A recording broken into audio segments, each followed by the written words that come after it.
नमस्कार मित्रांनो. तर माझं नाव अदिती दिलीप साळुंखे. मी मातोश्री आसराबाई दराडे येथील द्वितीय वर्षाची BMS विद्यार्थिनी आहे. तर आज माझा विषय आहे गर्भिणी परिचर्या. परितःचर्या म्हणजे गर्भ व गर्भिणीच्या स्वास्थ्यासाठी केलेले उपक्रम म्हणजेच गर्भिणी परिचर्या. अवस्था ही प्राकृत प्रक्रिया जरी असली तरी सगर्भ अवस्था व अगर्भ अवस्थामध्ये स्त्रीच्या मानसिक व शारीरिक स्थितीमध्ये बदल होत असतो. गर्भिणीने केलेला आहार सेवन विहार यांच्यावरती गर्भावर होणारे वाईट व चांगले परिणाम दिसून येतात.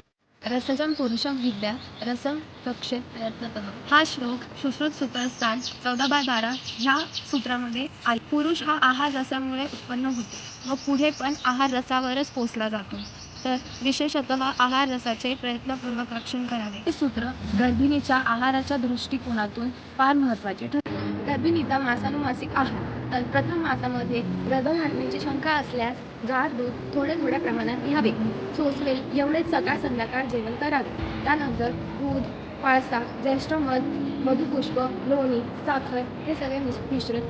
दुसऱ्या मासामध्ये मधुर औषधांनी सिद्ध, काकडी सिद्ध दूध आणि साखर घालून घ्यावे. त्यामध्ये दुधाबरोबर तूप आणि मध घ्यावे. त्यानंतर साठेसाळीचा भात दुधाबरोबर घ्यावा आणि कृष्णा म्हणजे खिचडी. चौथ्या मासामध्ये दुधातून काढलेली लोणी आणि साळेसाळीचं ओदन दह्याबरोबर, त्यासोबतच जांगल मास हे दुधामध्ये सिद्ध करून वृद्ध अन्नाबरोबर मिश्रित करून घ्यावे. आपण जे चतुर्थ मासमध्ये सेवन केलेले पथ्य आहे ते पाळावे. त्यासोबतच तांदळाची खीर खावी. 6व्या मासमध्ये मधुर औषधांनी सिद्ध असे घृत घ्यावे. त्यानंतर यवाक्षूर सुद्धा घृत घ्यावे. गोड दही व यवागूचे सेवन करावे. 7व्या मासमध्ये मधुर औषधांनी सिद्ध दुधाचे घृत किंवा घृतपिंड हे दुधामध्ये बनवलेले यवागू हे घृत मिश्रित करून घ्यावे.